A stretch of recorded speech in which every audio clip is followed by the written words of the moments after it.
Welcome back to Singularity Forge. I'm Tom, and today we will be making a custom Xenos race.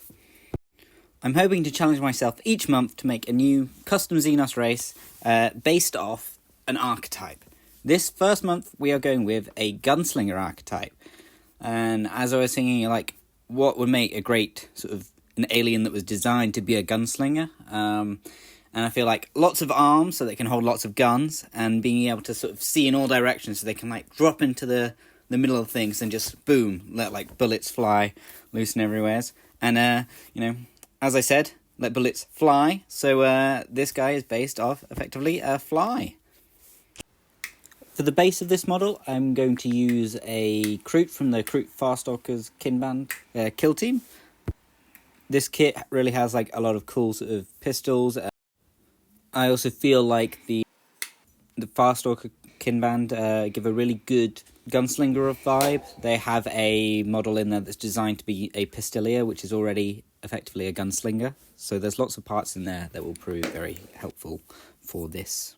So here I've just been making one of the arms, cutting it up. It started out as a Genestealer double arm from the Genestealer cult.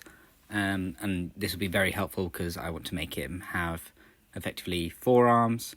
I wanted to sort of modify a bit more to be more of a pistol arm. I think it started out as a knife arm, so I've cut it down the elbow joint and the hand so that I can have it more outstretched, so it's shooting a pistol, and then cut off the hand so I can obviously switch that out for the gun. It's from the Skitari Infiltrators kit. To make sure this doesn't fall apart, I've pinned it, so I've drilled a little hole, put in a paper clip, so that it would go through the forearm and into the hand all as one. So thread it through, clipped it to the right size, and then finally stuck the hand on. And all the girlies say I'm pretty fly for a fly guy. I lost a bit of footage, but here he is blue tacked up. This is a very important stage in kitbashing, I believe, as it's sort of where it starts to come together, and you can see at this point and check whether it's going to work or not. So now I'm going to switch out the Kroot feet for some more insect-like feet from the Dustback Helamites from the Ashwaste Nomads. The legs are probably going to be the most fragile part of this model. They're a little bit too small to properly pin, so I'm going to green stuff around the joints and sort of try and pattern it in. At this stage, the putty's more like a placeholder to get the right positioning, and later it'll be detailed correctly, potentially carved away a bit so that it can be re-detailed. I really like to make my models look active, and in this guy's case he's firing off a load of shots, but he's also whipping out another pistol, so he's reaching for it with this other arm, and then having that last pistol it's being quick drawn from the hip, shooting straight forward. Mixing up some milliput, I'm going to start adding some more detail to the model and fixing up the gaps and the missing parts. So I'm going to make sure that his cape goes over that extra arm that was effectively just attached to the front of him. I'm going to work in some of the joints on his arms and legs, and I'm going to work up his head and his hood. His head's made up from the fly head in the Plague Marines kit. It's currently already had its face cut off. That was part of the footage that I lost. And then I'm going to use 2 respirators from Imperial Guard, normal respirator from the Shock Trooper kit, and then there's the gas mask from a Death Corps of Creed kit. Unfortunately, yet again, I've misplaced some footage somewhere, and I haven't sculpted the hood. So now I'm just going to sort of basically polish up with the sculpting and take you through that. So I'm going to add a bit extra to the cape just to flesh it out, so I've got sort of cleaner lines, and then I'm going to move on to doing the mask and finishing off that mask. So I've previously glued on the first respirator, and the second gas mask is going down to sort of a package on his side. So I'm just sculpting that in, trying to make that fit nicely, so that it all feels as though it was one piece originally.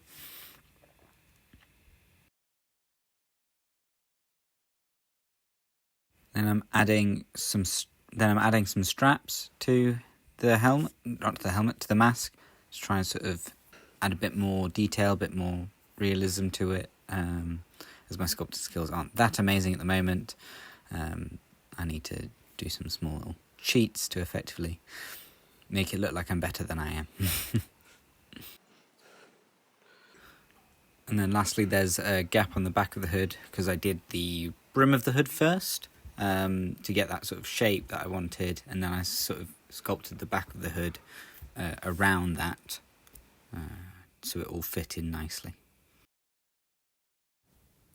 And then finally, he needs some little toes, so I'm going to sculpt on, so he's got 2 toes on each foot, or 2 claws, 2 bits on each foot, and then I'm going to sculpt a small sliver around it just to sort of encase it a bit more and hold on to it a bit better.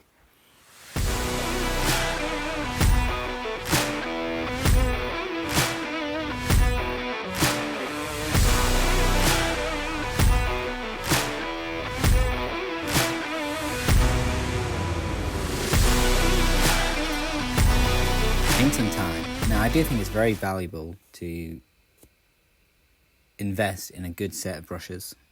These are my Artis Opus S-Series brushes. I feel like a wet palette's essential as well, whether that's a bought one or a self-made one. I'm a big fan of the small Army Painter one. I think it's got a lot of use for if you're travelling around and moving around a lot.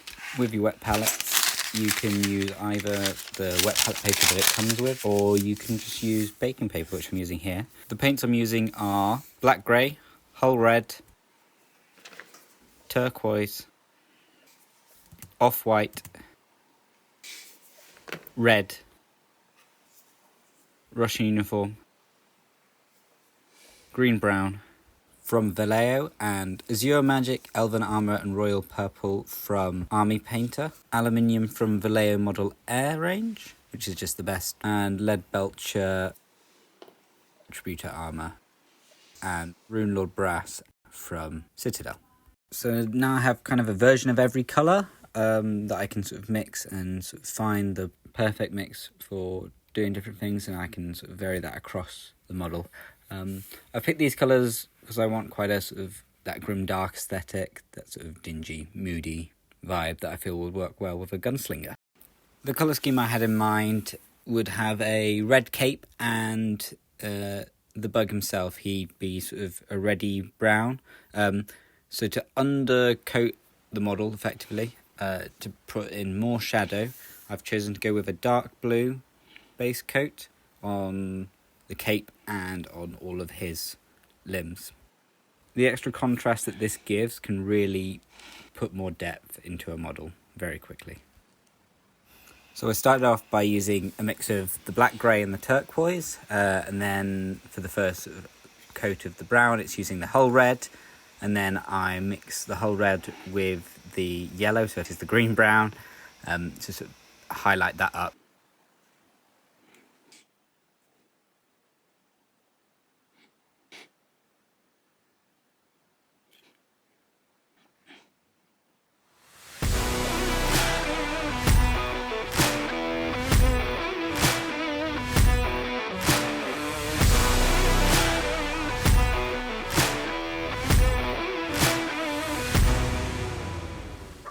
Next, I'm working up the cloak in red. I'm using very thin layers and sort of just building up where I want it to go, and where I think the highlights should be, to try and sort of create depth and shadow and atmosphere like it's all moving.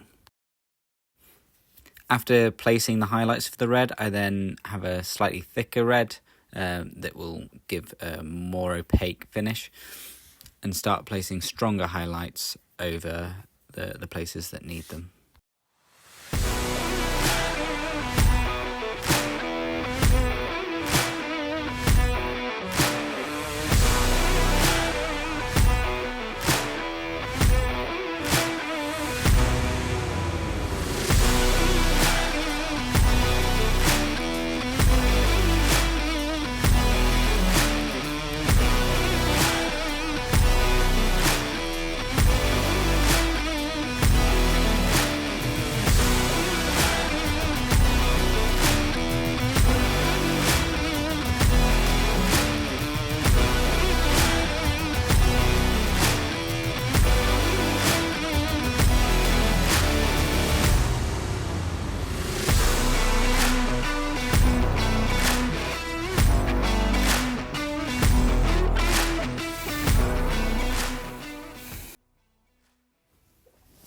The other main aspects of the model are the sort of the cloth on the back, his backpack, and the sort of the leather. I guess they're leg warmers, maybe. But sort of the clothing, apparel bits as well. So for this, I'm going to do some leather, but I'm going to use basically do quite a green leather for it because that will contrast well with the red of the cape. So I start off by using the Russian uniform green, and then and black mixed, so have quite a nice dark start, and then I'll add more Russian uniform green, and then some of the green brown. I'll mix that in too, and then eventually I'll highlight up to using like the white and the off-white in there as well. So next up is the eyes, and for the bug eyes I wanted to give a bit of a colour shift look, so I'm using 3 metallic paints, starting off with sort of purple towards the bottom, and then we got a blue centre and a lighter blue highlight.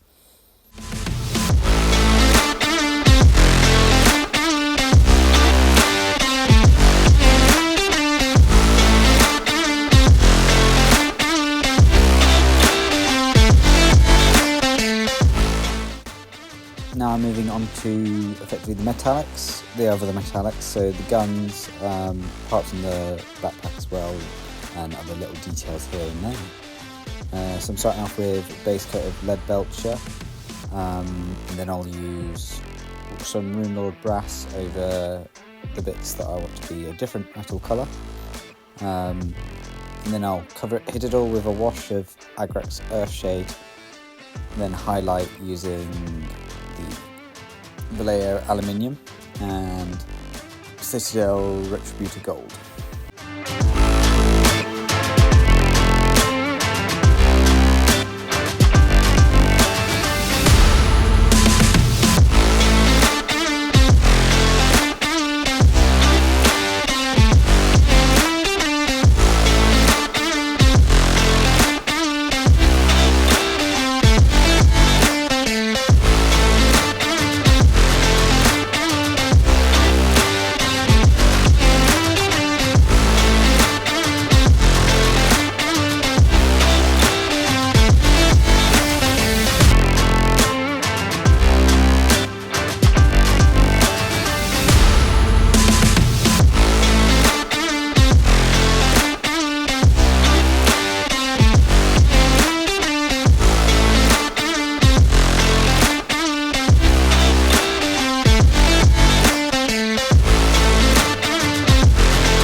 So I'm just slapping on lead belcher all over the base. I'm not trying to be clean, I'm trying to be quite messy and things, as I want it to end up with a result that looks dirty and dingy, like the interior of a not very well maintained spaceship.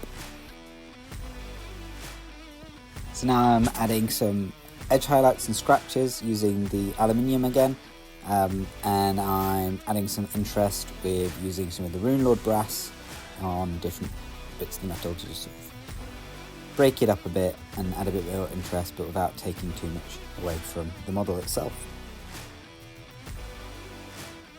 Being the original person I am, I'm then just smothering it in dirty down rust, because that fixes all problems and makes everything look great.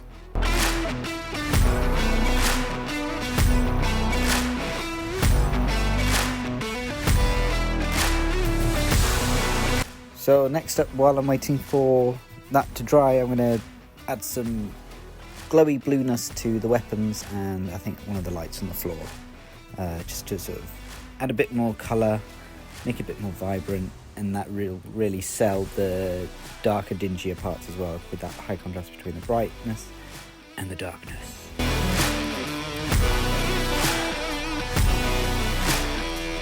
Then I'm going to panel line all of the different bits of metal just to define it a bit better using K'lax Earthshade again.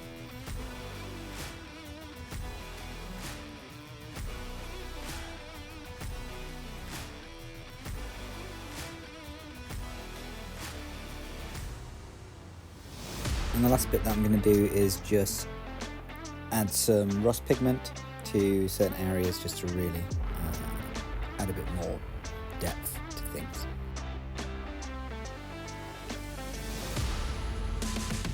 And as always, if you like what you've seen, please like, comment and subscribe.